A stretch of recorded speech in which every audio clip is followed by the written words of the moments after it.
Hello, dear. Welcome to my English classes. And here we are dealing with the Darkling Thrush. The first two stanzas have been dealt with in the first video, and the second video that I'm doing right now is dealing with the third and fourth stanzas. Now let us start. The third stanza here, first let us do a reading of it. At once a voice arose among the bleak twigs overhead, in a full-hearted even song of joy illimited. An aged thrush, frail, gaunt and small, in blast-beruffled plume, had chosen thus to fling his soul upon the growing gloom. At once a voice arose among the bleak twigs overhead. Now what does it mean? Now let us understand first. The poet or the speaker, where was he? He was in the woods, all right? He's in the woods, and in the surroundings he saw nothing to cheer him about. Okay, he could not find any hope from anywhere. It was dismal and discouraging. It was winter, and all the people have gone inside their homes, and in such a scenario, in the third stanza, what he hears a voice which is bursting out. A rose is bursting out, okay? So he hears this voice bursting out from where? From overhead, meaning from above his head, from somewhere above his head, this voice is coming. From among the bleak twigs. Now, what are twigs? I have written it for you, small thin branches. Okay, so it's a tree, and on the thin branches of it, there's this small bird, and it is singing. A voice is coming. And see, how are the twigs? What's the adjective used? It's bleak. So bleak means what? Normally, the word bleak means sad. Okay, the situation is rather bleak, if the doctor says, meaning the situation is sad.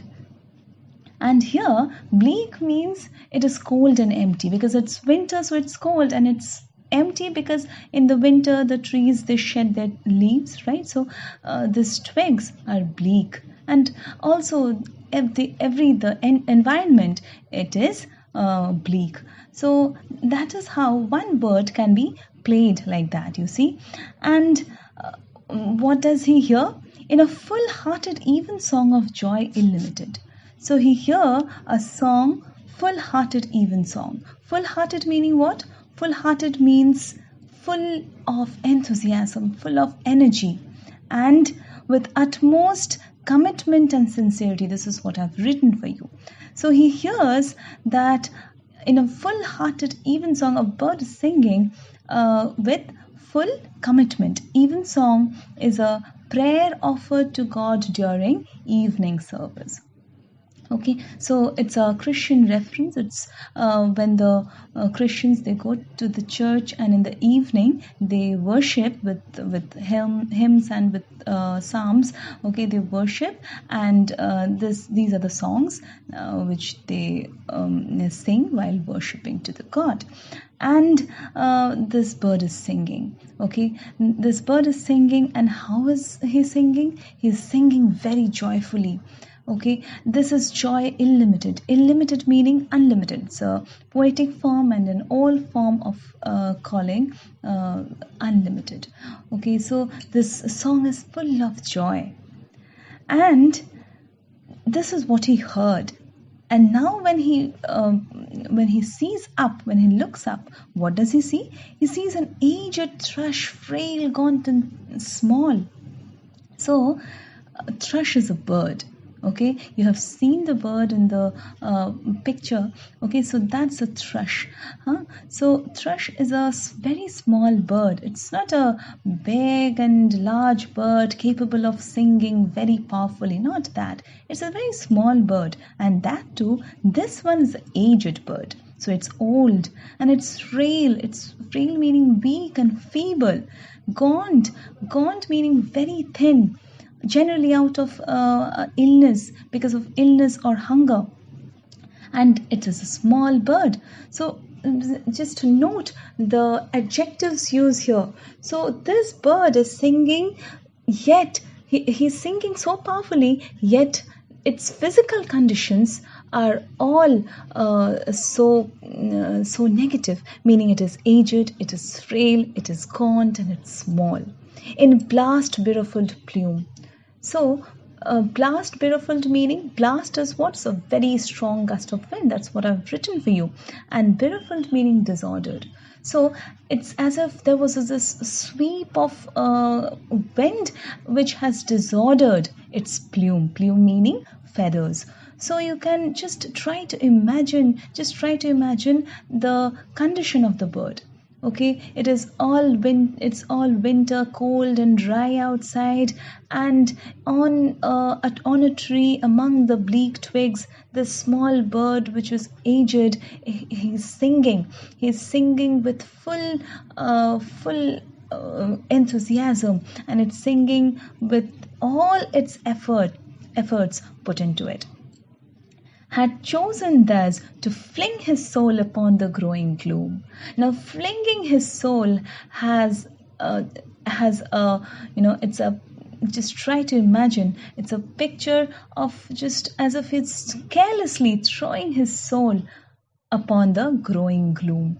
Okay, this bird, he bothers nothing, he has no fear, and he is full of hope, and this is in sharp contrast to what the poet is thinking, to what the speaker's state of mind is right now. It's in sharp contrast to that. So you can understand that the first two stanzas are very gloomy. There is no cause of cheerfulness. It's very cheerless. But the third stanza is full of hope, and this hope is given by whom? By a small bird who is quite incapable of giving that. Okay, but still it's giving the hope is all coming from the small bird. Had chosen thus to fling his soul upon the growing gloom. Now, growing gloom, again, it has the sound, consonant sound of G. Okay, so it is an alliteration. And what does it mean? It means increasing darkness, the deepening twilight. I've written those for you. So increasing darkness, why? Because in the first stanza, you remember I've talked, the poet has told you that the sun is setting, the weakening eye of day. So as the sun is setting, it's getting dark and darker. So increasing darkness. So one meaning of growing gloom is that it is, the night is approaching. So that is one meaning of growing gloom. Another meaning of growing gloom is that the gloom, it is gloomy all around. It is cheerless all around. It is sad and bleak all around. Yet the bird, it has the audacity, though it is small, it has the audacity to fling his soul. Fling meaning to throw carelessly and suddenly. Okay, so the bird is flinging his soul upon the growing gloom. So here we see that this is a small bird, yet it is the most rebellious bird. It is revolting against any sort of negativity. So it's a small bird which is full of power, full of strength of mind, and it is its mental state is in sharp contrast to that of the state of the state of mind of the poet. Now let us understand the fourth and the final stanza. Now please understand here that the speaker here, suppose the poet only, the poet in the first two stanzas he was quite negative.